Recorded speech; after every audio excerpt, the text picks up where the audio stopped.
Assalamualaikum warahmatullahi wabarakatuh. Alhamdulillahi wahdah, wassalatu wassalamu ala man la nabiyya ba'dah. Amma ba'd.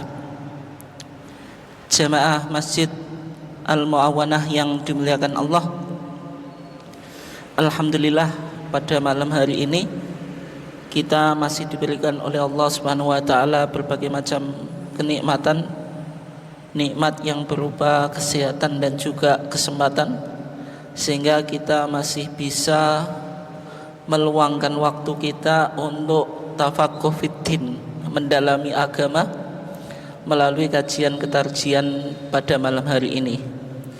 Salawat dan salam semoga senantiasa terlimpahkan kepada Nabiullah Muhammad sallallahu alaihi wasallam, keluarganya, sahabatnya, dan seluruh orang yang mengikuti sunnahnya sampai hari kiamat. Bapak dan ibu sekalian, jamaah Masjid Al-Mu'awanah yang dimuliakan Allah, insyaallah pada malam hari ini kita akan mengkaji tentang tuntunan Ramadan menurut tarjih Muhammadiyah. Kenapa topik ini penting untuk kita angkat? Karena kalau kita lihat dalam maklumat pimpinan pusat Muhammadiyah yang berkaitan tentang penetapan hasil hisab Ramadan, Syawal, dan Dzulhijjah 1445 Hijriah, insyaallah 1 Ramadan itu jatuh pada hari Senin Pahing, tanggalnya tanggal 11 Maret 2024. Jadi Senin depan ini, yaitu Senin Pahing tanggal 11 Maret 2024, kita sudah memulai ibadah puasa. Tetapi Bapak dan Ibu sekalian yang dimuliakan Allah, kemungkinan besar itu terjadi perbedaan. Jadi kita puasa lebih awal. Kenapa demikian? Karena kalau kita lihat dari hisab hakiki wujudul hilal yang dipedomani oleh Muhammadiyah. Jadi Muhammadiyah itu menggunakan hisab. Kalau memakai hisab berarti tidak menggunakan ru'yatul hilal. Hisab itu apa? Menghitung posisi bulan secara faktual sebagaimana yang ada di langit. Hisabnya itu di Muhammadiyah disebut hisab hakiki, bukan hisab urfi. Ada hisab hakiki, ada hisab apa? Urfi. Kalau hisab urfi itu sebagaimana yang dipakai di Keraton Yogyakarta, atau juga ada aliran Aboge. Penanggalannya berdasarkan hisab, tetapi usia bulan 30, nanti berikutnya 29, berikutnya 30, berikutnya 29. Tapi karena hisab Muhammadiyah itu hakiki, hisab hakiki itu perhitungannya sesuai dengan posisi bulan yang ada di langit, sehingga usia bulan itu terkadang berapa Pak? 30, terkadang 29, sebagaimana yang dinyatakan oleh Nabi. Jadi hisabnya Muhammadiyah disebut adalah hisab hakiki. Artinya kalau hakiki itu perhitungannya sesuai dengan posisi bulan atau hilal yang berada di langit. Kriterianya itu wujudul hilal. Wujudul hilal itu yang penting hilal itu sudah wujud. Ini penting Pak Tobu. Yang penting apa? Hilal itu sudah wujud, meskipun ketinggian hilal itu kurang dari 1 derajat. Kurang dari apa? 1 derajat. Sehingga potensi imkan ru'yah atau enggak? Potensi ada tim hisab dan ru'yah atau tim ru'yah kemenak melihat atau enggak? Tidak harus Hilal itu apa? Bisa diru'yah dengan kasat mata. Yang penting dalam perhitungan Muhammadiyah, hisab itu sudah wujud. Sudah apa? Wujud. Itu yang disebut dengan wujudul hilal. Bisa dipahami ya? Wujudul hilal dalam pandangan Muhammadiyah itu syaratnya 3, Pak. Syaratnya 3. Ini saya jelaskan cepat. Yang pertama, sudah terjadi ijtima'. Sudah apa terjadi? Ijtima'. Ijtima' itu konjungsi. Maksudnya apa? Bulan dan matahari itu berada dalam satu garis. Karena tiap menjelang bulan yang baru, Pak, matahari dan bulan itu terjadi apa? Ijtima' atau konjungsi, berada dalam satu garis. Berarti yang pertama harus sudah terjadi apa? Ijtima'. Ini jenengan ingat-ingat ya. Yang kedua, ijtima'nya itu qoblal ghurub. Qoblal ghurub itu apa? Sebelum matahari terbenam. Kalau ijtima'nya ba'dal ghurub, berarti tidak bisa besok ditetapkan tanggal 1 dari bulan yang baru. Berarti syarat kedua apa? Ijtima'nya terjadi qoblal ghurub. Yang ketiga, ketika matahari terbenam, ketika apa? Ketika matahari terbenam, posisi bulan wujud di atas ufuk, Pak. Maksudnya gimana?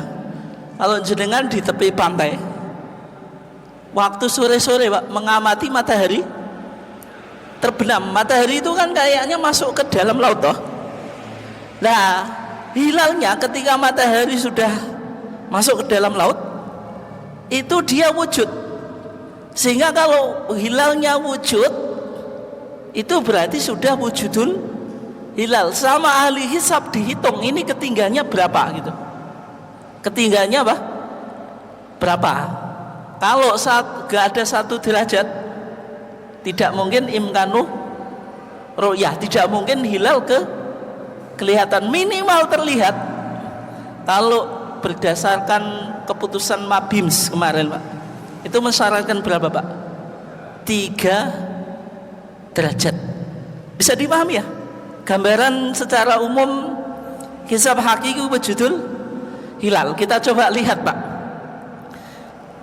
di maklumat pimpinan Pusat Muhammadiyah Ramadan 1445, Pak. Di sana dinyatakan ijtima' jelang Ramadan itu terjadi hari Ahad Legi, Pak. Puasanya kan Senin Pahing, berarti sebelumnya apa, Pak? Ngat Legi, ya gitu. Tanggalnya, Pak, tanggal 10 Maret 2024, pukulnya pukul 16 lebih 7 menit 42 detik. Berarti jam 4 sore. Jam 4 apa? Sore. Sudah memenuhi kriteria wujudul hilal atau belum, Pak? Berarti di sini terjadi ijtima'. Terjadi apa? Ijtima' hari apa? Ahad Legi. Berarti sudah ijtima' atau belum?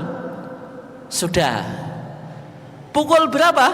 Pukul 4 sore. Berarti ijtima'nya qoblal ghurub atau ba'dal ghurub, Pak? Qoblal ghurub, sebelum matahari terbenam. Soalnya matahari terbenam itu jam berapa, Pak? Jam 5 sekian lah itu, mau jam 6 sekarang ya. Kalau jam 4 berarti ya qoblal ghurub. Terpenuhi syarat atau enggak? Terpenuhi syarat, Pak. Dan sebagian ulama, Pak, menyatakan kalau ijtima' itu di seluruh penjuru dunia itu harus terjadi setelah zawal. Zawal itu apa? Masuknya waktu zuhur. Kita lihat, Pak, apakah hisab Muhammadiyah ini kalau kita bawa ke Saudi yang dianggap sebagai poros dunia, Pak, itu ba'da zawal atau enggak? Indonesia sama Saudi itu berapa jam terpautnya? 4 jam. Jadi dari jam 4 mundur ke belakang, Pak, jam berapa? Ya, 12. Kalau 12 kira-kira sudah mancing waktu duhur atau belum? Sudah terpenuhi, berarti terpenuhi itu. Ya. Ketika matahari terbenam, piringan bulan bagian atas itu sudah wujud, Pak. Di sini hasil hisab Muhammadiyah plus 00 derajat 50 lebih 56 menit 28 detik. Berarti hilal sudah wujud atau belum, Pak? Jawab. Sudah wujud atau belum? Sudah. Ada 1 derajat. Ada 1 derajat. Tidak ada. Tidak ada. Kenapa kok Muhammadiyah menetapkan besok atau Seninnya, Pak? Senin pahingnya 1 Ramadan. Karena hisabnya Muhammadiyah yang penting posisi hilal sudah wujud, nggak peduli bisa dilihat atau tidak. Sehingga ini sering terjadi, Pak. Muhammadiyah bilang wujudul hilal, tim ru'yah Kemenak tidak ada yang melihat. Karena untuk dilihat itu kalau Mabims 3 derajat, Pak, itu. Sehingga kesimpulan Muhammadiyah, karena sudah terpenuhi wujudul hilal, Pak, 1 Ramadan jatuh pada hari Senin Pahing tanggalnya 11 Maret 2024. Jadi jenengan insya Allah Ahad malam Seninnya, Pak, sudah mulai terawih. Kemudian Seninnya jenengan puasa duluan. Kemungkinan masyarakat, karena tadi hisabnya nggak ada 1 derajat, tidak ada yang melihat hilal, sehingga pemerintah melakukan istiqmal, menggenapkan bulan Sya'ban menjadi 30 hari, sehingga jenengan diuji, Pak, puasa lebih dulu. Lebih apa? Lebih dulu gitu. Itu ya. Itu tentang hisab Muhammadiyah. Dan untuk Ramadan tahun ini, Pak, kita masih pakai hisab. Insya Allah tahun Ramadan ke depan kita sudah pakai kalender global, Pak. Kontribusi Muhammadiyah dalam peradaban dunia, Pak. Ini kontribusi apa Muhammadiyah dalam peradaban dunia, menunjukkan kalau Muhammadiyah itu kelompok modernis. Kelompok apa? Modernis. Jadi Ramadan ke depan, sebagaimana hasil Munas Tarji ke-32 kemarin di Pekalongan, Muhammadiyah menerapkan kalender global. Karena umat Islam problemnya, Pak, satu-satunya umat yang tidak punya kalender global. Orang Kristen kalau mau Natalan, Pak, memperingati hari kelahirannya Yesus Kristus, sang juru selamat kata mereka. Tanggal berapa, Pak? 25 Desember. Pernahkah mereka berselisih hari, Pak? Tanggal 25 Desember harinya 2. Pernah atau enggak? Tidak pernah, Pak. 17 Agustus pakai kalender Masehi.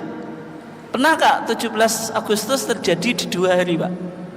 Sehingga sebagian jenengan upacara, sebagian yang lain belum. Berarti upacara bendera dua kali. Pernah atau enggak, Pak? Tidak pernah. Tapi ketika kita bicara puasa, ketika kita bicara Idul Fitri, Idul Adha, Idul Fitri itu tanggal berapa, Pak? 1 Syawal. Ramadan 1 Ramadan. Puasa 1 Ramadan. Terus Idul Adha 10 Dzul Hijjah. Semuanya yang berbeda itu, Pak, meyakini kalau puasa harus dimulai 1 Ramadan atau enggak? Ya, tapi kenapa kok harinya berbeda, Pak? Yang kita mungkin Senin depan ini akan puasa, Pak, Senin Pahing, kita meyakini itu 1 Ramadan. Sementara di masyarakat belum puasa, Selasanya baru puasa, itu juga meyakini 1 Ramadan. Ini gimana? Sama-sama puasa itu wajib, Pak, diyakini kalau memulai puasa 1 Ramadan, tapi harinya kok berbeda. Itu problemnya, kita tidak punya kalender apa Pak?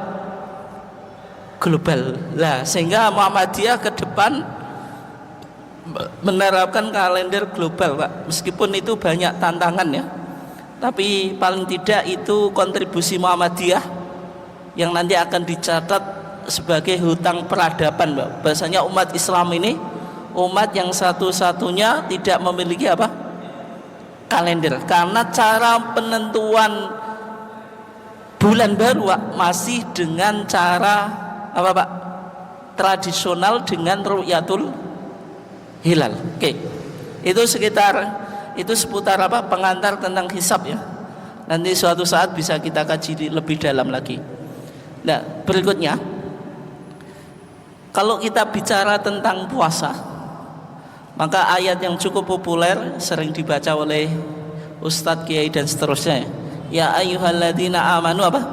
Kutiba alaikumusiyam kama kutiba alal ladzina min qablikum la'allakum apa?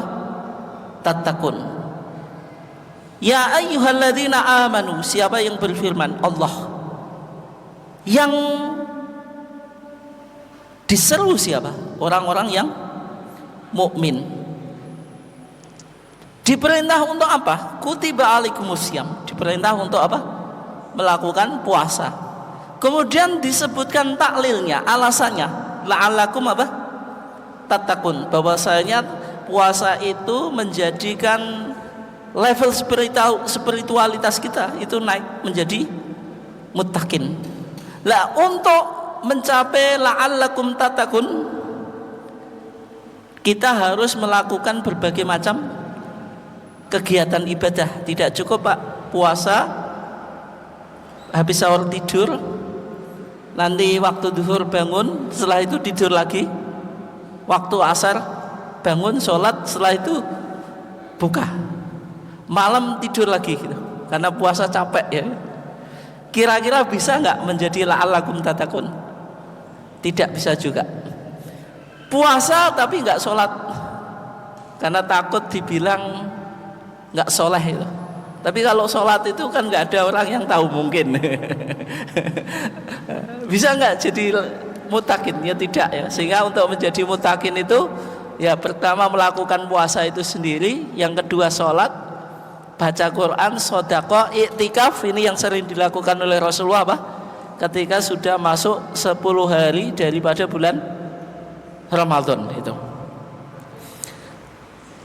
Kemudian kalau kita bicara tentang puasa Pak, di putusan tarjih itu sudah dibahas di kitab Siyam, hasil kongres ke-28 Muhammadiyah di Medan tahun 1939 Pak. 19 berapa? 39, sudah cukup tua Pak. Nanti bisa jenengan lihat di HPT jilid 1. Di sana dibahas 6 masalah yang berkaitan dengan puasa. Yang pertama kaifiyatus siyam, tata cara puasa. Yang kedua mubtilatus shaum, hal-hal yang membatalkan puasa. Yang ketiga man yajibu alaihil qadha, siapa yang wajib mengqadai puasa. Terus yang keempat mujtanabatu as-shaim, hal-hal yang wajib dijauhi oleh orang yang berpuasa. Yang kelima as-sahur wal iftar, makan sahur dan berbuka. Yang keenam fadhailul a'mal, amalan-amal yang utama yang kita dianjurkan melakukannya di bulan apa? Ramadan. Kitab Siyam yang ada di HPT itu diberi komentar atau disyarah Pak namanya. Diterbitkan oleh pimpinan Pusat Muhammadiyah Majelis Tarjih dalam buku namanya Tuntunan Ramadan. Ini bukunya Pak. Kalau jenengan mau beli bisa dibeli di apa Pak, secara online, mudah sekali sekarang. Mau kitab apa saja tinggal buka aplikasi secara online, nanti dikirim gitu. Oke ya.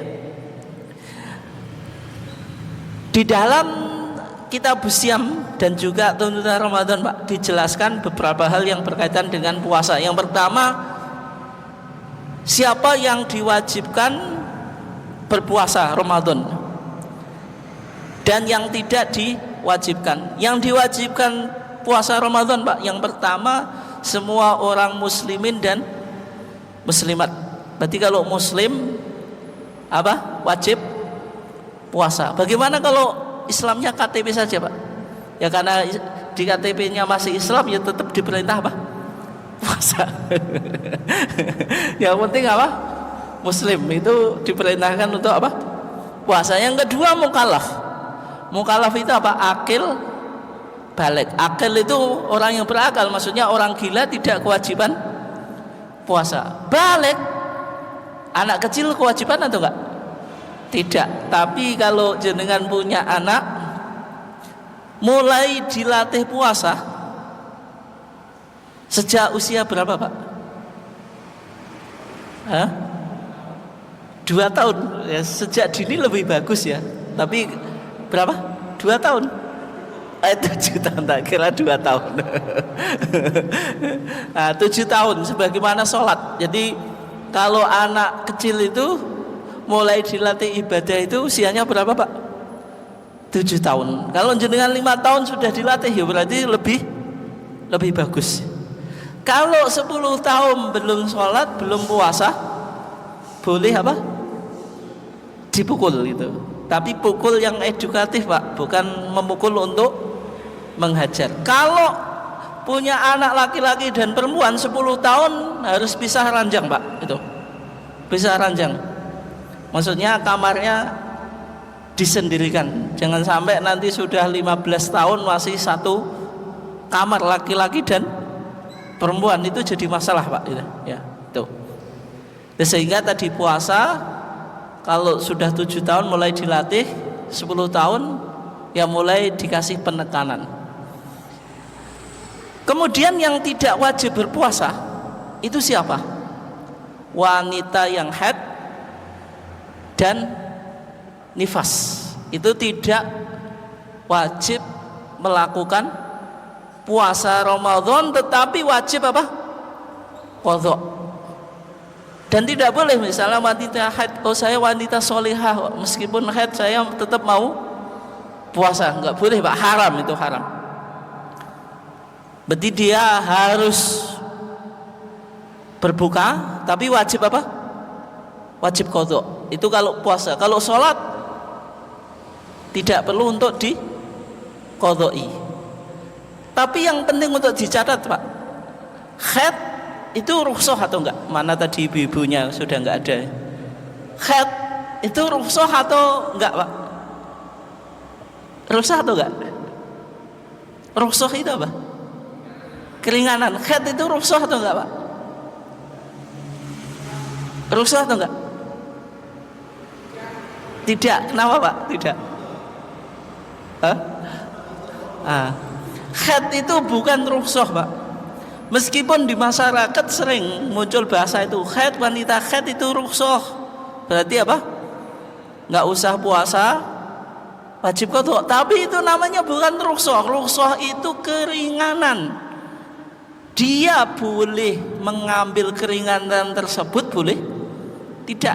Orang musafir, Pak, jenengan melakukan perjalanan ke Surabaya, itu sudah disebut musafir atau belum?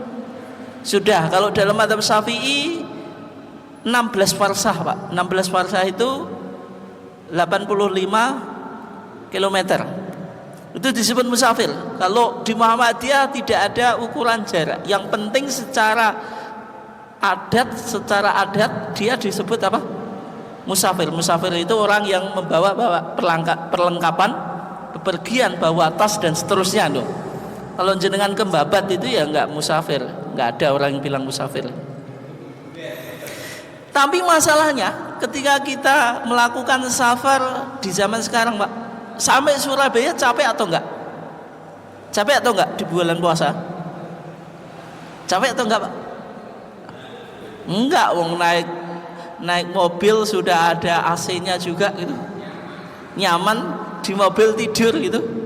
Karena ada drivernya ya. Nyampe sana bangun.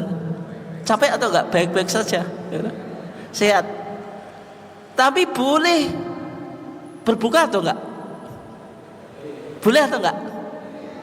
Boleh. Kenapa?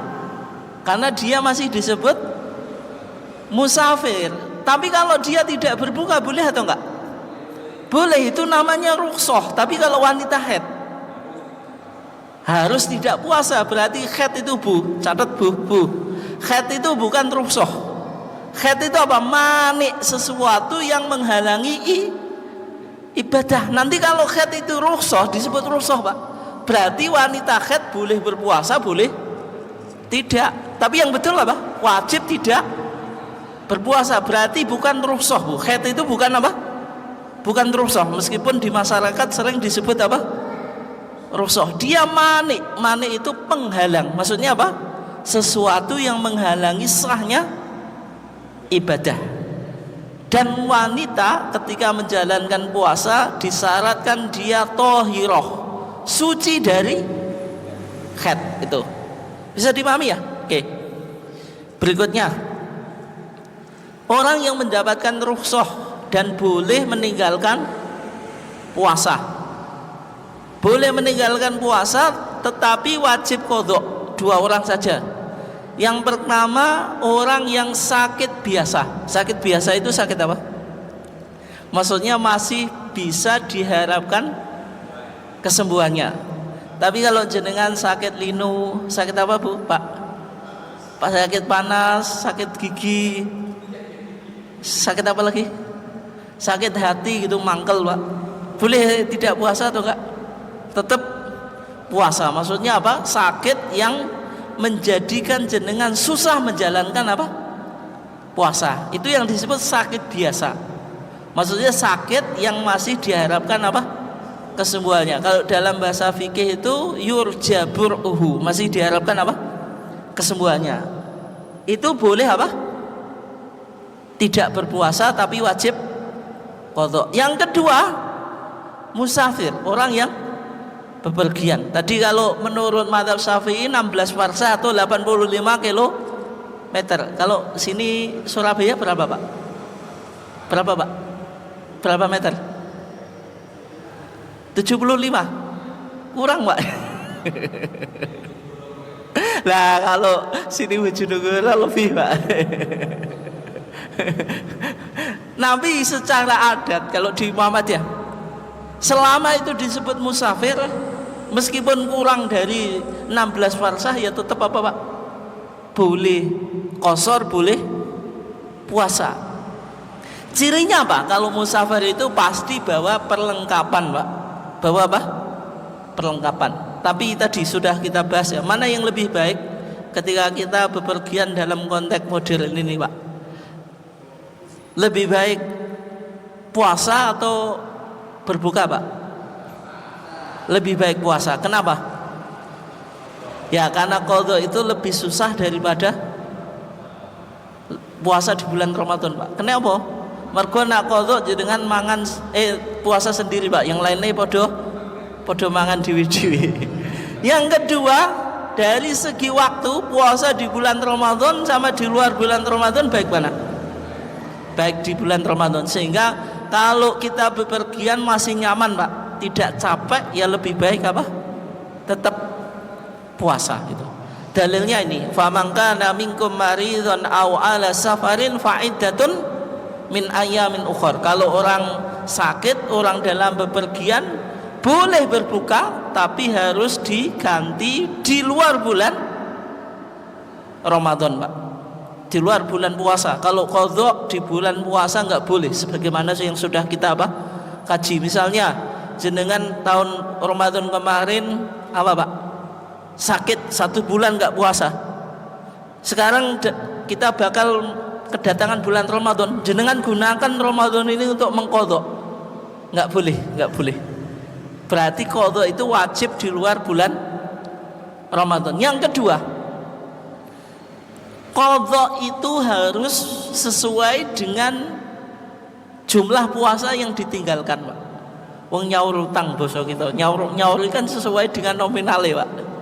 Berarti kalau hutang puasa 3 hari ya disaur 3 hari. Kalau disaur 2 hari berarti masih kurang 1. Itu namanya apa? Faidah. Idah itu bilangan. Berarti sesuai dengan bilangan puasa yang ditinggalkan. Oke. Berikutnya, orang yang boleh meninggalkan puasa, maksudnya mendapatkan rukhsah, tapi membayar fidyah, Pak. Membayar apa? Fidyah. Fidyah itu 1 mud. 1 mud itu kurang lebih 6 on. Makanya zakatul fitri itu kan 1 sok, Pak. 1 sok itu 4 mud. Berarti 6 on kali 4, 2 kilo 4 on, Pak. Kenapa kok digenapkan 2,5 kilo? Karena mempertimbangkan beras jenengan enek apa, Pak? Enek kerikile, enek lase gitu ya. Sehingga digenapkan menjadi 2,5 kilo. Atau jenengan memberikan makanan yang sudah instan sesuai dengan yang jenengan makan sehari-hari, Pak. Biasanya kalau makan sehari-hari lauknya daging, Pak, daging ayam, daging sapi, yaitu fidyah. Nggak boleh jenengan tiap hari makan daging ayam, daging sapi, giliran ngasih fidyah, Pak, dikasih pindang. Itu nggak boleh. Sesuai apa? Sesuai yang jenengan apa? Konsumsi tiap hari. Tapi kalau tiap hari jenengan misalnya konsumsi pindang, karena ini fidyah ya, dibayar lebih baik, Pak. Kasih ikan ndok, iwak ndok, Pak. Boleh atau enggak? Ya berarti lebih baik gitu. Tapi intinya ya, menentukan makanan itu sesuai yang jenengan apa? Makan sehari-hari gitu. Ini bagi siapa saja. Yang pertama, orang yang tidak mampu berpuasa. Misalnya sudah lansia, lanjut usia, Pak. Yang betul usia lanjut atau lanjut usia, Pak? Seharusnya kalau apa, Pak? Dalam bahasa Indonesia itu usia lanjut, tapi ini dibalik lansia. Saya nggak tahu itu kenapa kok lansia, tidak usia lanjut. Nah, karena sudah usia lanjut, itu lanjut usia lansia, sudah nggak mampu puasa, berarti apa? Bayar fidyah. Yang kedua, orang sakit yang menaun atau sakit la yurjaburuhu, yang tidak diharapkan apa? Kesembuhan. Misalnya penyakit diabetes yang sudah stadium 4, Pak. Kalau puasa itu langsung ngedrop, ndredeg gitu.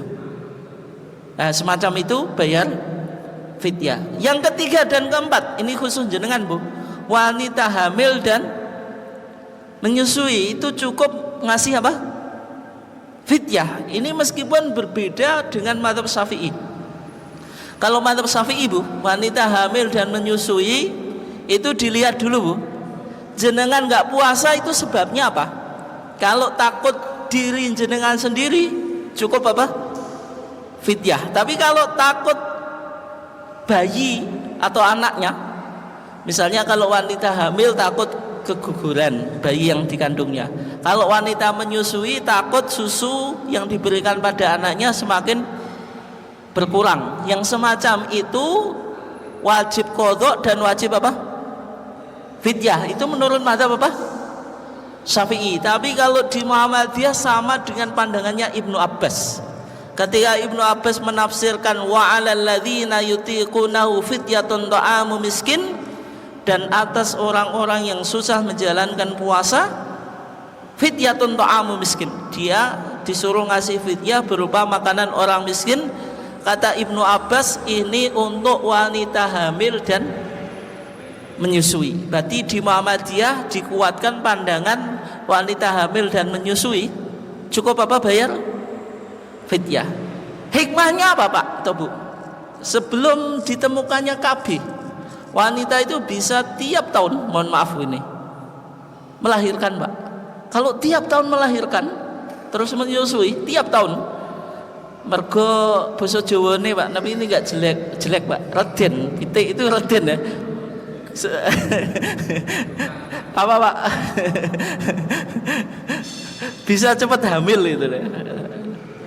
Nah, kalau tiap tahun melahirkan, kapan bayar fidyah? Kapan qadha-nya, Pak? Kalau harus qadha, kan nggak ada waktu untuk qadha. Tapi kalau bayar fidyah bisa dengan mudah. Berikutnya, Pak, ibadah yang dimensinya sosial, Pak. Fidyah kan menyantuni orang miskin itu mesti lebih baik daripada ibadah yang tidak berdimensi sosial. Itu kaidah di tardih semacam itu ya. Oke. Sehingga kalau kita coba apa Pak, perdalam ya, jenengan jawab ini. Musafir hukumnya apa Pak tadi? Musafir apa? Boleh berpuasa, boleh tidak, tapi wajib apa? Wajib apa? Wajib qadha. Sakit yang tidak diharapkan kesembuhannya Pak, hukumnya apa tadi? Boleh berbuka, wajib bayar fidyah. Wanita hamil Pak, fidyah. Wanita menyusui, fidyah. Orang yang lansia Pak, lanjut usia, nggak kuat puasa, apa Pak? Fidyah gitu, itu ya. Sakit yang masih bisa diharapkan kesembuhannya Pak, qadha. Bisa dipahami ya? Kalau orang sengaja nggak puasa bulan Ramadan, apa? Sengaja nggak puasa di bulan Ramadan, wajib apa Pak? Wajib apa Bu? Jarak nggak, umumnya yang masih muda-muda itu Pak, warung yang kelihatan kakinya itu loh. Itu apa itu? Kewajiban dia apa? Qadha. Tetap qadha ya. Bukan berarti kalau mau tobat ya sudah tobat, nggak diqadha'i dulu ya. Oke ya. Sekarang kita kaji mubtilatus shaum, halal yang membatalkan puasa dan sanksinya. Yang pertama makan dan minum. Ini keterangan Al-Qur'an ya. Wa kulu washrabu hatta yatabayyana lakumul khaitul abyadu minal khaitil aswadi apa? Minal fajar. Tsumma atimus siyama ilal. Makan dan minum membatalkan apa? Puasa. Yang kedua, hubungan suami istri. Ini hati-hati Pak, jangan sampai kecolongan. Meskipun kata Gus Bah Pak, orang Indonesia itu nggak mungkin kecolongan Pak. Kenapa? Soalnya yang dimakan itu mendoan Pak. Artinya apa? Nggak menggairahkan hawa nafsu. Beda dengan orang Arab tiap hari makan apa? Daging. Nabi bisa jadi Pak, saya ini serius, Nabi nggak saya buka. Ada orang pernah konsultasi dengan saya, dia melakukan hubungan suami istri pada saat apa? Ramadan Pak. Betul terjadi ini. Tapi nggak usah saya sebutkan Pak. Ngomong ke saya apa yang saya lakukan, ya saya jelaskan sebagaimana yang kita kaji di sini. Yang pertama, orang semacam itu wajib qadha Pak, mengganti hari yang ia gunakan untuk mengumpuli istri. Yang kedua, membayar kafarah. Kafarahnya apa? Yang pertama, memerdekakan budak, sudah nggak ada sekarang. Yang kedua, berpuasa 2 bulan berturut-turut. Maksudnya berturut-turut apa? Tidak boleh berhenti. Berarti selama 2 bulan jenengan harus puasa. Kalau dapat 15 hari Pak, 16 harinya nggak puasa, diulangi dari awal. Berat Pak, berat. Yang ketiga, ngasih makan it'amus sittina miskinan, 60 orang miskin, 1 mud tadi, sebagaimana yang jenengan apa tadi? Waktu bayar fidyah tadi. Bisa apa Pak? Nasi diundang 60 orang miskin, selesai gitu. Kayak ngasih buka puasa gitu, gampangannya gitu. Kalau dalam mazhab Syafi'i Pak, itu dari berurut Pak, urut Pak. Maksudnya diawali nyari budak, kemudian apa? Puasa, kemudian ngasih makan 60 orang miskin. Tapi dalam mazhab Maliki Pak, itu takhyir itu boleh memilih. Dan dalam mazhab Maliki, antara puasa dengan memberi makan 60 orang miskin dianggap baik memberi makan 60 orang miskin. Kenapa Pak? Ibadah dimensinya sosial, dan pandangan tarjih semacam itu Pak. Dan juga jenengan puasa 1 bulan saja kecolongan ngumpuli bojo Pak, apa maneh puasa 2 bulan, itu berat Pak, berat. Sehingga yang mudah ya ngasih 60 orang, makan 60 orang miskin, tidak harus berurutan, boleh memilih. Itu kalau pandangan apa tarjih sebagaimana mazhab Maliki. Kalau dalam mazhab Syafi'i Pak diurut, kalau nggak bisa puasa baru ngasih 60, makan 60 orang miskin. Berikutnya yang ketiga, muntah dengan sengaja, namanya istiqa. Muntah dengan sengaja itu apa? Ada unsur kesengajaan. Kalau jenengan misalnya bulan puasa naik mobil nggak kuat bau bensin Pak, muntah, puasa batal atau enggak? Kenapa? Nggak sengaja, nggak ada unsur kesengajaan. Tapi kalau jenengan duduk-duduk bawa bensin sengaja biar muntah, itu berarti apa Pak? Batal. Atau mungkin jarinya dimasukkan ke tenggorokan, muntah, puasanya apa? Batal gitu. Kemudian yang keempat, keluar darah haid dan nifas, sebagaimana yang sudah kita kaji tadi. Meskipun misalnya ibu-ibu 5 menit sebelum berbuka itu keluar, ya tetap batal Pak, tetap apa? Batal, tidak boleh melanjutkan puasa. Tapi insya Allah nanti tetap dapat pahala itu, meskipun ngerasa iman Pak, kerek 5 menit metu kan ngono. Kerek 5 menit. Kemudian yang kelima, merokok. Merokok itu membatalkan puasa. Kenapa Pak? Merokok itu makan atau minum? Tidak makan, tidak minum. Lah kok membatalkan? Lah kok membatalkan Pak? Oh gitu.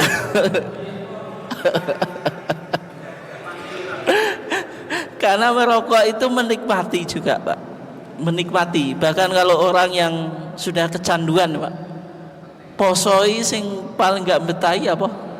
Rokok. Bukan lesunya Pak.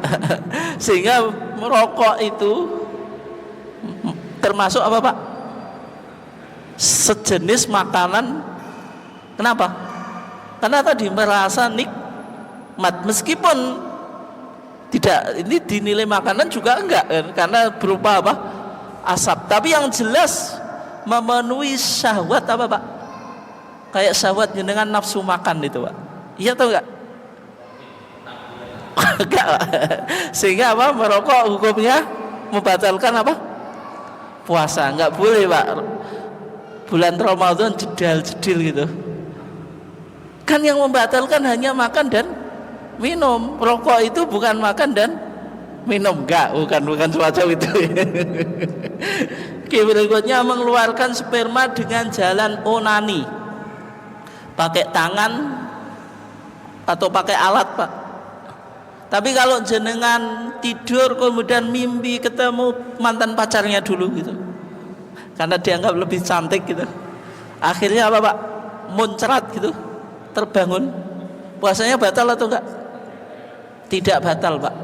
Kenapa? Karena nggak ada unsur kesengajaan. Atau misalnya jalan-jalan bulan Ramadan melihat ada gadis cantik Pak, libidonya naik Pak, muncrat gitu, batal atau enggak?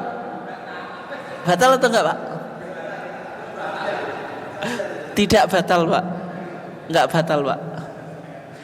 Tapi jenengan nggak boleh ya, karena puasanya jelas nggak maksimal Pak. Tidak menjaga apa? Tidak menjaga pandangan itu. Oke. Dan bagaimana kalau mencium istri Pak? Batal atau enggak? Hah? Kenapa? Batal. Kalau Rasulullah di bulan puasa itu mencium Aisyah Pak. Tapi masalahnya kata Aisyah, Rasulullah itu kana amlakukum liirbihi. Rasulullah itu seorang laki-laki yang paling bisa mengontrol apa? Nafsu. Sehingga kalau ciuman biasa Pak, biasanya suami istri pasutri itu kan sering ciuman Pak.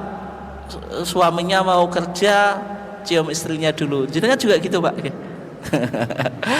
Sehingga di bulan puasa ya tetap dilakukan ciuman biasa, boleh. Tapi kalau jenengan yang tahu nafsu jenengan, kalau lagi tinggi-tingginya nafsu Pak, sebaiknya tidak dilakukan. Potensi nanti bisa kecolongan tadi Pak, kena kafaroh tadi, atau paling enggak muncrat tadi, kan bahaya juga itu. Tapi secara umum sebenarnya tidak membatalkan puasa, sebagaimana Rasulullah juga mencium Aisyah ketika apa? Bulan puasa. Tapi sama Aisyah dijelaskan, kana amlakukum liir bihi. Rasulullah itu seorang laki-laki yang paling bisa mengontrol nafsunya gitu. Karena tahu Rasulullah antara ibadah dengan nafsu. Kalau kita itu kan lebih dominan nafsunya Pak daripada ibadah itu. Sehingga jenengan yang tahu kondisi masing-masing. Kemudian hal-hal yang penting yang boleh dihindari Pak, hal-hal yang harus dihindari. Omong yang tidak baik ini nggak usah saya jelaskan, sudah sering disampaikan. Kemudian berkumur-kumur boleh atau enggak? Boleh, selama tidak berlebih-lebihan. Kata Rasulullah, wa balik fil istinsak malam takun apa? Shaiman. Kalau wudu suruh berkumur-kumur dan nyesep hidung ke air ke hidung Pak, tapi malam takun shaiman, selagi tidak apa? Puasa. Kalau gosok gigi boleh atau enggak? Boleh atau enggak? Boleh. Gosok gigi apa? Boleh. Kemudian puasa Pak, habis kerja gitu, kebetulan cuacanya lagi sangat panas Pak, jenengan mandi gebyur Pak, apa sirahnya apa? Dituangi air, batal atau enggak puasanya? Batal atau enggak Pak? Tidak. Tapi kalau jenengan punya kolam atau kalau nggak punya kolam ya rumahnya di samping kali Pak, langsung selurup gitu, batal atau enggak? Batal Pak. Kenapa kok batal? Kalau jenengan berenang selurup itu nggak bisa mengontrol apa Pak, masuknya air ke hidung. Beda kalau jenengan siram Pak. Kalau siram itu jelas tetap hidung apa terkontrol gitu. Bisa dipahami ya? Ya. Nah berikutnya ini kesunan makan sahur dan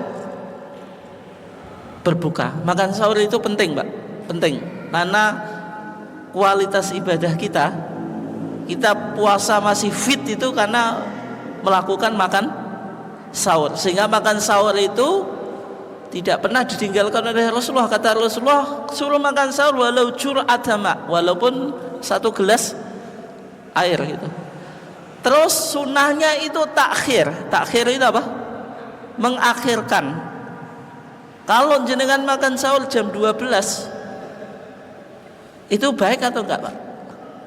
Itu disebut makan sahur juga Pak, tapi masalahnya itu kalau kita nyebutnya mindu itu. Makan sahur itu yang lebih baik apa? Menjelang subuh, misalnya subuh jam 4 ya kita setengah 4 ya. Sunnahnya apa? Mengakhirkan. Kalau imsak jenengan belum makan sahur Pak, boleh atau enggak? Boleh. Imsak itu 10 menit sebelum adzan subuh. Imsak itu kan hanya memberikan semacam warning Pak, peringatan kalau 10 menit lagi menjelang apa? Akan masuk subuh itu. Tapi kalau jenengan misalnya kerinan, imsak tetap makan, boleh, nggak apa-apa. Kalau berbuka itu sunnahnya mensegerakan. Jadi jangan sampai jenengan, saya ini orang soleh, puasa kecil mah gitu. Waktu sudah dengar azan belum buka, itu justru tidak sesuai dengan apa Pak? Sunnah. Berarti kalau dengar azan cepat-cepat apa? Buka, itu sunnahnya. Dan sunnahnya kalau Rasulullah memakan kurma Pak, ada rutop itu kurma basah, kalau tamar kurma kering. Rutop itu yang agak yang kuning itu Pak ya. Yang enak, yang lembut itu loh, yang kadar airnya lebih tinggi, itu Rasulullah biasanya pakai itu. Tapi kalau nggak ada pakai tamar, kalau nggak ada pakai air. Tapi bagaimana kalau kita di Indonesia yang secara umum kurma itu tidak ada di negara kita, meskipun sekarang banyak yang menjual Pak, tapi kan tidak semua orang bisa makan kurma. Nah di sini kalau dalam pandangan majelis tarjih Pak, boleh berbuka dengan buah-buahan atau sesuatu yang manis. Karena intinya kenapa Rasulullah berbuka dengan kurma, Pak? Karena di situ ada unsur glukosa sehingga apa?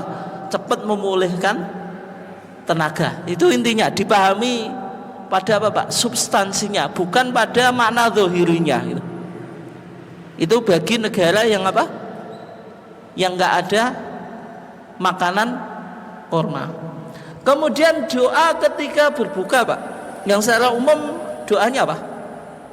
Yang jenengan hafal, Allahumma laka sumtu wa bika amantu wa ala rizkika aftartu, terus apa, Pak? Bi rahmatika ya arhamar rahimin. Tapi doanya ini mauquf, Pak, artinya tidak sampai pada Rasulullah, sehingga ditarjih menggunakan hadis yang sahih, yang mausul, yang sampai, yang marfu sampai Rasulullah, yaitu apa?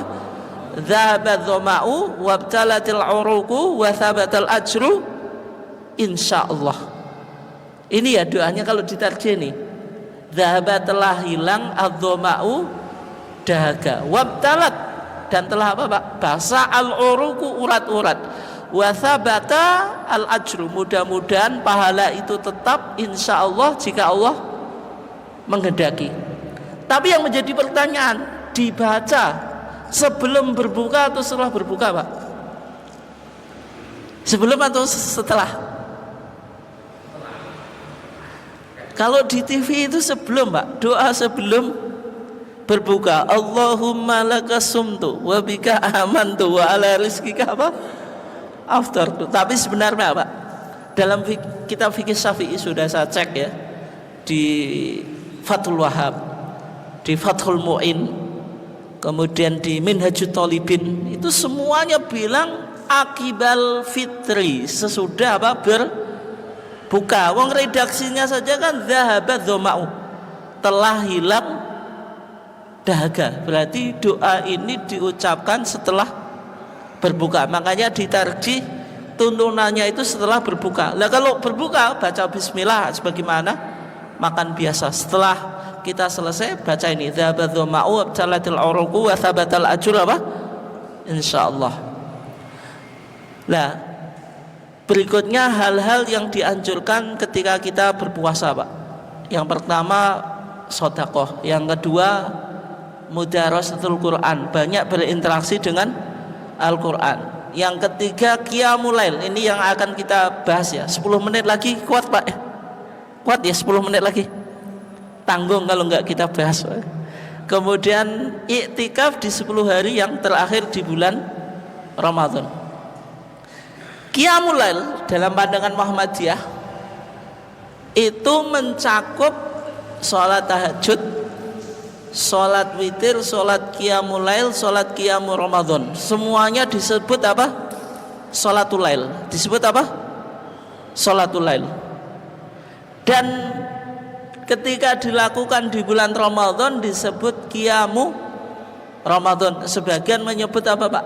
Tarawih, terawih gitu. Waktunya antara sholat isya atau setelah sholat isya sampai apa? Terbitnya fajar. Berapa jumlah rakaatnya, Pak? Nah, ini juga Muhammadiyah apa, Pak? Punya kontribusi dalam memunculkan jumlah sholat qiyamul Ramadan yang hanya 11 rakaat. Secara umum menyimpang dari apa, Pak? Pandangan madhab. Semua madhab itu bilang sholat tarawih itu enggak ada yang 11 rakaat. Madhab Syafi'i 20 rakaat, Pak. Witir berapa? 3. Hanafi sama.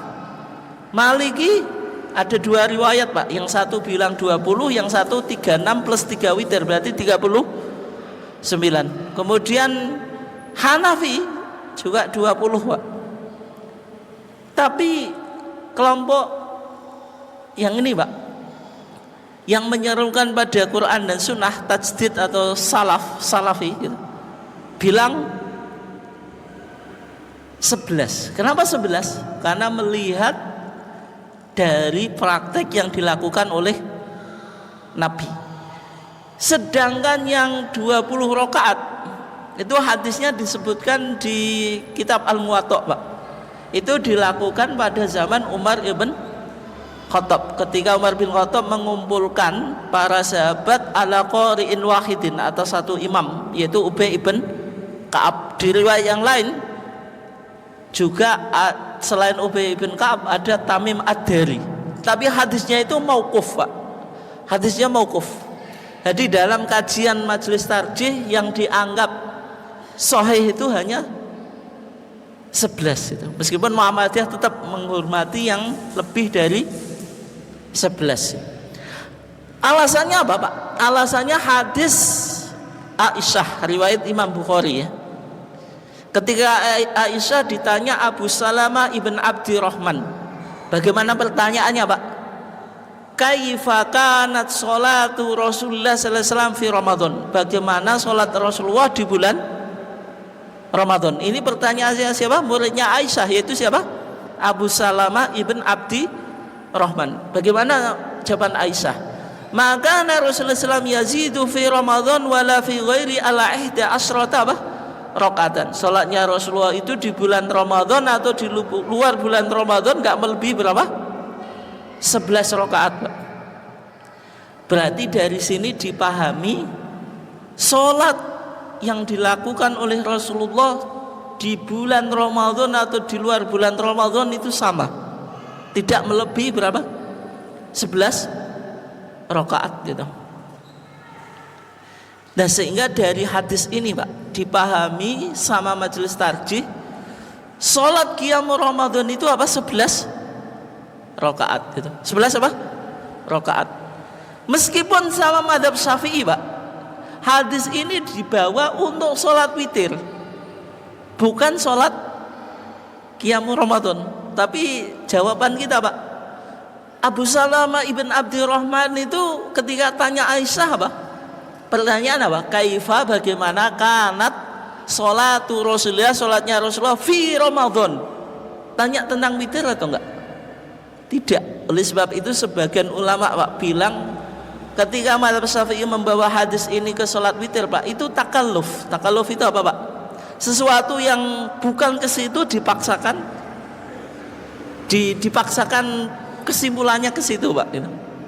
Sehingga kalau jenengan diskusi dengan orang yang mazhab Syafi'i, Pak, hadis Aisyah ini mereka katakan ini sholat witir. Dalam mazhab Syafi'i sholat witir itu kan maksimal 1 rakaat, minimal 1 rakaat, maksimal berapa? 11. Kenapa? Hadis Aisyah. Tapi jawaban kita, ini tidak sholat witir. Karena apa? Jawabannya fi Ramadan. Karena apa? Pertanyaannya muridnya Aisyah apa? Fi Ramadan. Bisa dipahami itu enggak? Itu kira-kira jawaban majelis tarjih semacam itu ya. Tetapi dalam pelaksanaan 11 rakaat itu ada beberapa varian. Ada beberapa apa? Varian. Semuanya boleh apa? Dilakukan. Yang pertama, formasinya kalau di sini berapa, Pak? 2 sampai berapa? 2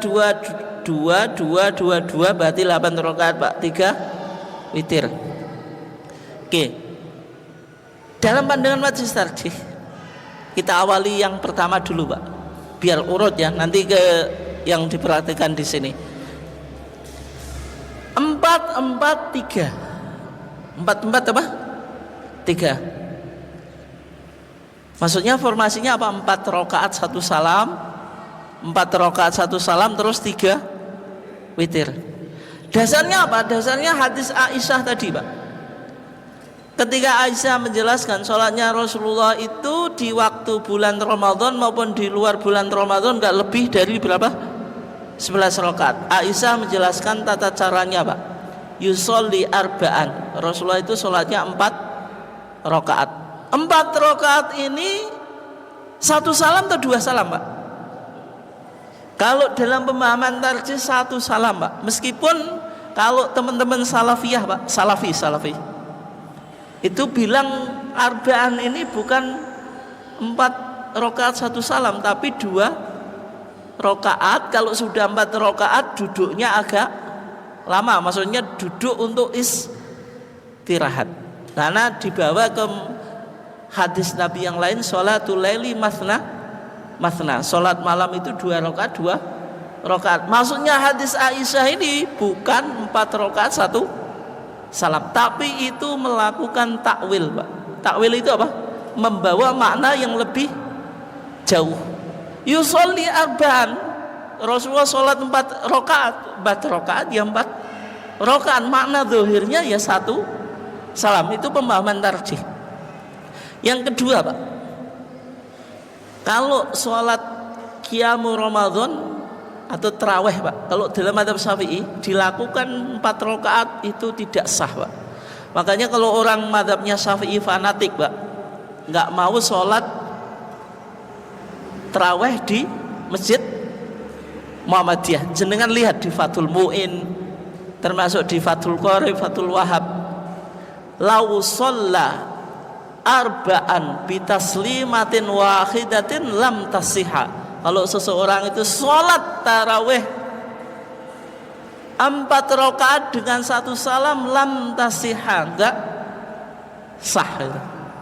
Tapi untungnya di masyarakat ini saya kasih tahu, Pak, enggak usah disebarkan ke orang lain ya.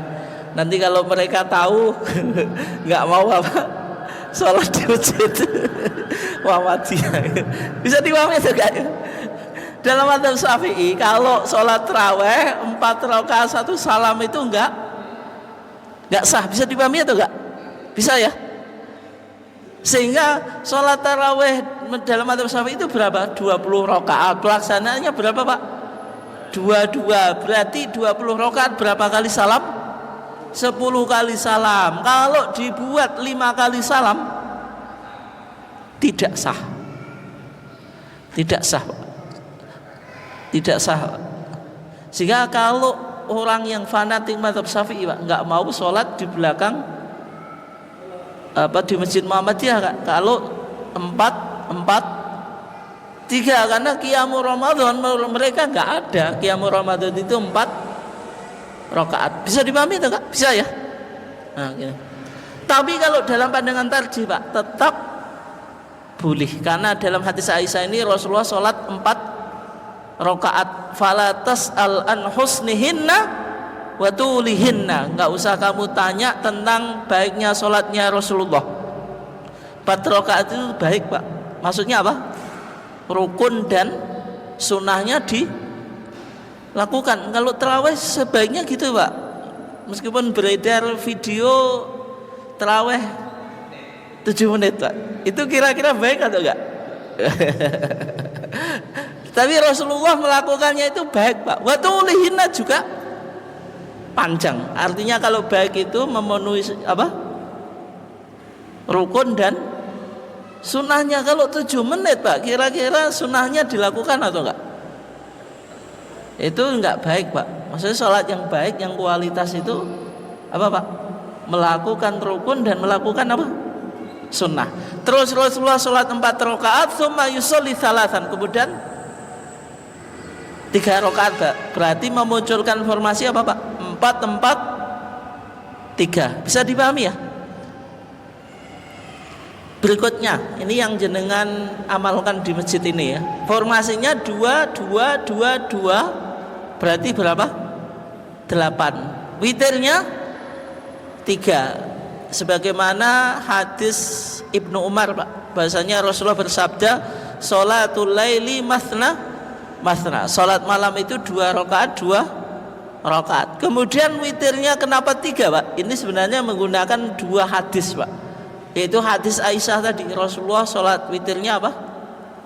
3 rakaat. Berarti 2 2 terus apa? 3. Cara yang ketiga, Pak, formasinya 2 2 2 2. 2 pokoknya sampai 10 ya. Berarti 2 2 2 2 2 10 rakaat. Witirnya apa? 1. Itu hadis Zaid ibn Khalid al-Juhani, Pak. Kenapa 13, Pak? 13 ini menghitung sholat iftitah. Sholat apa? Iftitah. Sholat sunnah yang dilakukan oleh Rasulullah sebelum melakukan apa? Sholat lail itu. Berarti kalau riwayat Aisyah Pak, kadang 11, kadang 13. Tapi ini bukan kontradiksi. Ketika Aisyah bilang 13 itu menghitung 2 rakaat ini khafifatain atau sholat apa? Iftitah. Bisa dipahami Pak? Sekarang sholat iftitah Pak, sebelum kita tutup ya. Sholat iftitah ini khas di Muhammadiyah Pak. Khas apa? Di Muhammadiyah. Dalam mazhab Syafi'i di masyarakat nggak ada istilah sholat iftitah. Kalau terawih berapa? 20 rakaat dibuka sholat iftitah atau enggak Pak? Tidak. Sholat iftitah itu dalam mazhab Syafi'i ada, tapi dilakukan ketika kita mau sholat tahajud. Ketika mau sholat apa? Tahajud. Tapi kalau tidak melakukan sholat tahajud, sholat taraweh setelah bangun tidur itu enggak Pak? Kan tidak toh. Berarti tidak usah sholat iftitah. Kalau dalam mazhab apa? Syafi'i. Tapi kalau di Muhammadiyah sholat iftitah itu dipahami sholat yang dilakukan ketika kita mau sholat lail Pak. Pokoknya kalau sholat lail apapun tidak harus disyaratkan tidur, disunahkan apa? Melakukan sholat iftitah. Sebagaimana keumuman hadis Nabi dalam hadis Abu Hurairah, Rasulullah bersabda, "Idza qama ahadukum minal lail," kalau seorang di antara kamu mau melakukan sholat malam, falyaftah sholatahu, hendaklah dia membuka sholatnya bi rakaataini khafifatain, dengan 2 rakaat yang ringan. Berarti sholat iftitah itu jumlah rakaatnya berapa? 2. Tapi kenapa kok disebut khafifatain Pak? Karena tidak ada anjuran untuk membaca surat Pak. Berarti jenengan waladhdallin amin langsung rukuk. Makanya disebut apa? 2 rakaat yang ringan. Tetapi ada bacaan doa iftitah secara khusus Pak. Sudah hafal atau belum? Doanya ini, Subhanallah dzil malakut wal jabarut wal kibriyai wal azamah. Kalau di HPT jenengan yang punya HPT jilid 1 Pak, itu ada kesalahan. Referensinya kitab Majma' Az-Zawaid. Dikaji, diteliti di Majma' Az-Zawaid, itu ternyata lebih pendek Pak. Yang di HPT kita itu panjang. Subhanadzil mulki wal malakut wal izzati wal jabarut wal kibriyai wal azamah. Biasanya kalau orang sudah hafal ini Pak, ini suruh memperbaiki agak repot. Kenapa? Sudah melekat. Nah, mumpung jenengan belum hafal sama sekali itu beruntung. Baru apalin yang bawah. Apa? Subhanallah dzil malakuti wal jabaruti wal kibriyai wal azamah. Cukup pendek. Kalau enggak hafal, meskipun pendek enggak hafal, baca doa iftitah yang jenengan hafal. Tapi kalau hafal ini lebih baik Pak, karena yang dituntunkan oleh Rasulullah doanya semacam ini ya. Ini doa apa? Iftitahnya Allahu Akbar, baca apa? Subhanallah dzil malakuti wal jabarut wal kibriyai wal azamah. Terus ta'awud, bismillah, waladhdallin, amin, terus rukuk. Rakaat kedua ta'awud, bismillah, waladhdallin, amin, terus rukuk. Dikerjakan dengan ringan, tidak panjang. Sholat iftitah kok panjang? Itu enggak sholat iftitah. Karena intinya sholat iftitah itu pembuka sholat malam. Kalau jenengan mau lari itu harus apa Pak? Warming up, pemanasan dulu, jangan lari langsung kenceng. Nanti yang terjadi apa Pak? Cedera. Tapi kalau jenengan lari-lari kecil, nah itu nanti ketika lari kencang apa tidak ada masalah.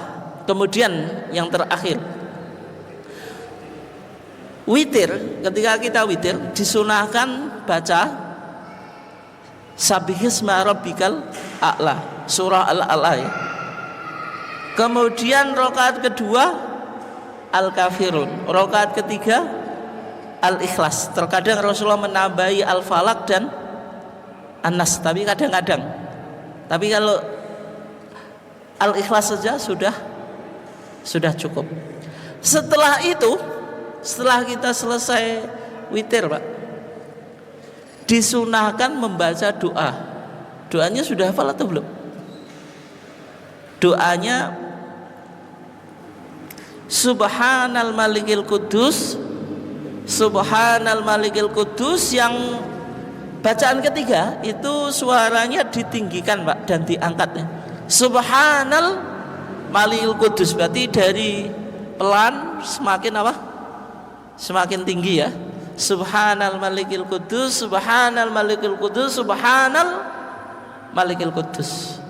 Itu dibaca keras. Dibaca apa? Keras. Terus Rabbil Malaikati Waruh, itu Rabbil Malaikati Waruh. Dalam hadisnya dikatakan itu Rasulullah membacanya salah samarat 3 kali. Yamuddu sautahu fi tsalitsah. Rasulullah mempanjangkan bacaannya di bacaan yang ketiga. Tsumma yarfa'uh, terus mengangkat. Jadi Subhanal Malikil Kudus, Subhanal Malikil Kudus, Subhanal Malikil Kudus, terus apa? Rabbil Malaikati Waruh, itu. Ini tuntunan tarjih semacam itu, Pak. Meskipun di masyarakat itu dirubah gini, Pak. Subuhun Kudus Rabbuna wa Rabbul Malaikati Waruh, gitu kan? Sing jenengan apalan cilik. Iya, Pak. Nah, itu. Tapi yang sesuai redaksi hadisnya nih, Pak. Subhanal Malikil Kudus, Subhanal Malikil Kudus, Subhanal Malikil Kudus, Rabbil Malaikati Waruh, itu. Itu doa setelah witir. Itu kajian kita berkaitan dengan tuntunan Ramadan. Ada pertanyaan atau enggak? Nggih, monggo Pak. Nggih, monggo.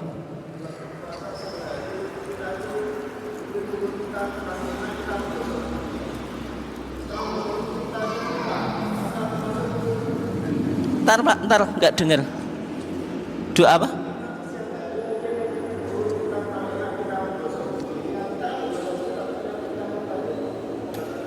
Ya. Kalau jenengan puasa gosok gigi, Pak. Kalau dalam mazhab Syafi'i, Pak, dalam mazhab Syafi'i ya. Mazhab Syafi'i itu gosok gigi itu boleh sebelum zawal, Pak. Kalau sudah zawal itu makruh. Kenapa alasannya mazhab Syafi'i? Kalau dalam hadisnya, Pak, la khulufu fami as-shaimi atyabu indallahi apa, Pak? Minal miski. Bau mulutnya orang yang berpuasa itu lebih harum di sisi Allah apa, Pak? Min rihil miski, daripada baunya minyak kasturi. Sesuatu yang bau menurut baik dan harum menurut Allah, meskipun bukan menurut manusia, Pak, dianjurkan dihilangkan atau tidak? Tidak, Pak. Berarti umumnya keluar bau mulut itu ketika sudah zawal. Ababe jenengan nak pas poso niku kan mulai gak enak kan, nak wis, Pak, nak wis napa, Pak, sak badane zuhur itu mulai memuncak. Karena itu dianggap oleh Allah atyabu min rihil miski, lebih harum daripada minyak kasturi, maka sesuatu yang dicintai Allah tidak dihancurkan untuk apa, Pak? Menghilangkannya. Tapi sama Imam Nawawi, Pak, dibantah. Karena di hadisnya Nabi itu ketika puasa sering siwakan, Pak. Berarti taklil itu mencoba memahami rasionalitas hadis, Pak. Itu taklil, analisa itu dikalahkan dengan apa, Pak? Hadis yang menjelaskan kalau Nabi kalau puasa apa, Pak? Sering melakukan siwakan, sehingga orang siwakan atau gosok gigi itu hukumnya boleh, Pak, meskipun setelah apa? Zawal, tidak makruh. Tetapi, nah makanya itu, Pak, kalau jenengan gosok gigi terus muntah, itu kan niatnya gosok giginya, Pak.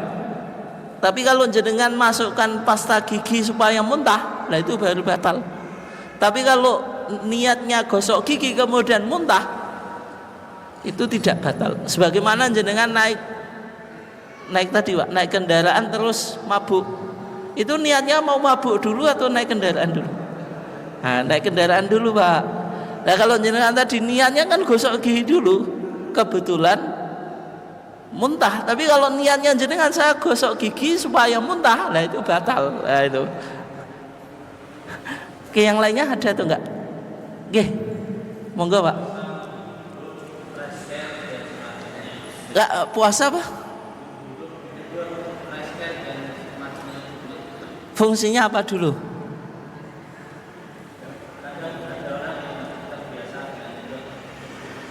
Kalau semacam itu lebih baik dihindari Pak. Tapi kalau ada orang yang kena penyakit jantung, dia ada semacam kompresan Pak. Apa Pak namanya? Ada yang tahu nggak? Lupa saya namanya. Nah itu. Ketika itu menurut ahli kedokteran Pak, nggak harus dilakukan, maka dia tetap puasa dan tidak membatalkan. Kenapa? Karena berkaitan dengan kesehatan Pak itu.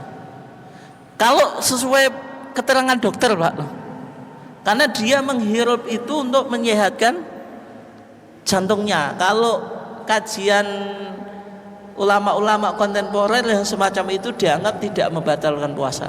Tapi kalau sedotan apa kayak itu fungsinya kalau fungsinya tidak kalau tidak dilakukan tidak membahayakan kesehatan, ya dihindari itu semacam itu. Dihindari. Yang lainnya?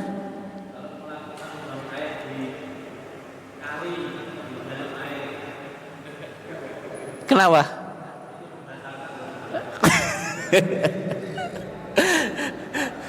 Buang air di dalam di dalam kali.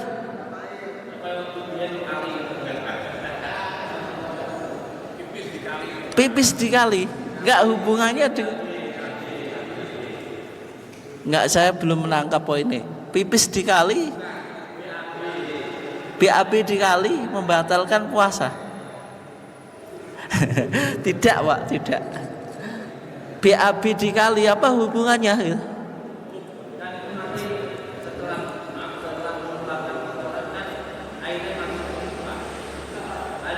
Oh gitu ya, paham Pak. Berarti memasukkan air.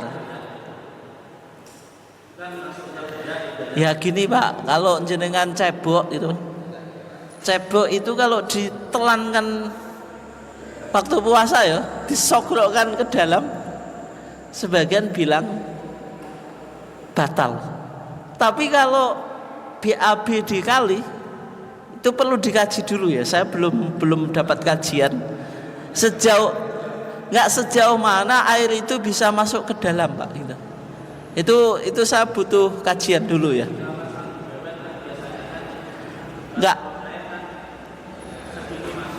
Enggak, maksudnya kalau jenengan habis kencing, enggak gini Pak logikanya. Tapi harus dikaji dulu Pak ya.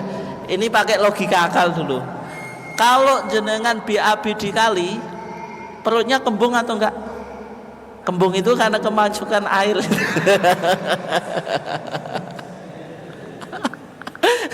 Kali itu. Nah kalau misalnya habis BAB setengah badan gini, terasa masuk air, nah itu potensi batal Pak kalau semacam itu.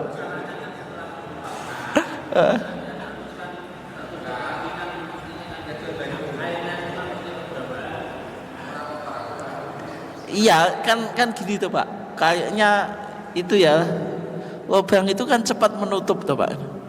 Dia habis keluar kan langsung menutup, ya kan? Beda dengan mulut atau hidung itu, mohon maaf ya, yang buat itu Pak ya, ketika keluar kan langsung nutup lagi tuh ya, cepet otomatis Pak. Ah itu Pak.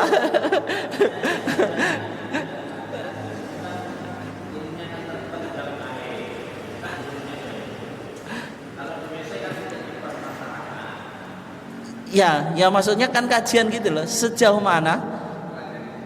Makanya kan perlu kalau ada ahli kedokteran Pak, atau mungkin yang bisa memberikan informasi. Yang buat itu kan ketika keluar kan langsung menutup.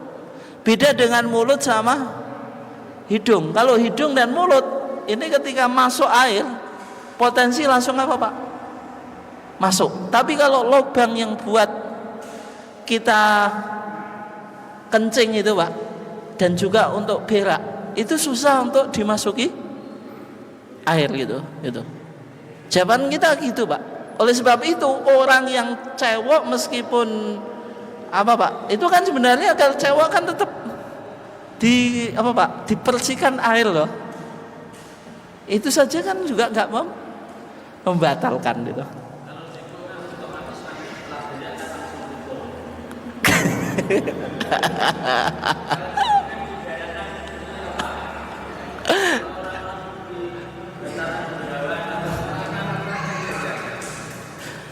Ya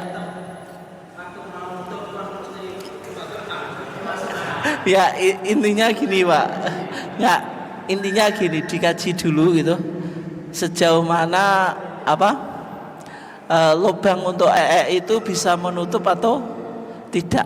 Selama ini yang saya simpulkan, bisa jadi saya perlu untuk melakukan kajian dulu Pak gitu loh, sejauh mana itu terbuka. Tapi secara umum tidak Pak, tidak. Termasuk gini loh Pak, gini. Ada fatwa yang menarik Pak, ada fatwa yang menarik dari MUI. Kalau Gus Bahak, ini saya sebutkan, kepiting itu di kitab fikih kuno itu halal atau haram Pak? Haram. Tapi jeli Gus Bahak, guyonan di Gus Bahak loh. Kiai kuwi saiki nak yuyu diharamno, nak kepiting dihalalno. Kena apa? Nak yuyu haram gak apa-apa, tapi nak kepiting haram iman. Ternyata MUI Pak, MUI itu menghalalkan kepiting. Alasannya apa Pak? Kepiting itu meskipun hewan yang bisa hidup di darat Pak, bisa toh, tapi sebenarnya dia minum air di tubuhnya, ketika persediaan air di tubuhnya itu habis, dia harus masuk ke air, sehingga kepiting itu tidak mungkin berhari-hari hidup di darat sesuai dengan persediaan air yang ada di tubuhnya. Itu kajian menurut ilmu pengetahuan Pak, itu bukan menurut kitab klasik ya. Yang kedua Pak, bajing sama apa Pak? Sama tupai itu bedanya apa Pak? Sama ternyata Pak, di MUI ada profesor bajing Pak. Jadi dia bertahun-tahun meneliti tentang bajing. Jadi profesor bajing Pak. Jangan ditambahi EN Pak, bajingan ya. Jadi nggak salah ya. Profesor bajing ya, bukan profesor bajingan. Itu ternyata menemukan fakta yang berbeda Pak. Kalau tupai itu dia makannya baik-baik Pak, tidak makan sembarangan. Tapi yang mohon maaf ya, tapi yang bajing itu yang memakan sembarangan, atau mungkin lupa ya. Tapi intinya dia bahasa bajing loncat itu salah Pak. Berarti saya terbalik ya. Yang betul tupai loncat, bukan bajing loncat. Karena yang bajing itu yang makan baik-baik Pak. Yang tupai itu yang haram. Berarti yang bajing halal, yang tupai haram. Soalnya makanannya saja berbeda. Seharusnya yang tukang nyuri di kendaraan itu tidak disebut bajing loncat, tapi tupai loncat. Nah itu kan penelitian tuh Pak. Maksudnya apa? Kenapa Pak? Itu maksudnya apa? Hal-hal semacam itu kan butuh sebuah kajian dan penelitian, sehingga hukum itu pas itu. Ya termasuk yang dengan tanyakan tadi ya, Itu seberapa masuknya air itu. Kalau memang masuk ya batal, kalau tidak kan ya tidak. Oke, kurang lebihnya mohon maaf. Wassallallahu ala nabiyina Muhammad wa ala alihi wasallam. Wassalamualaikum warahmatullahi wabarakatuh.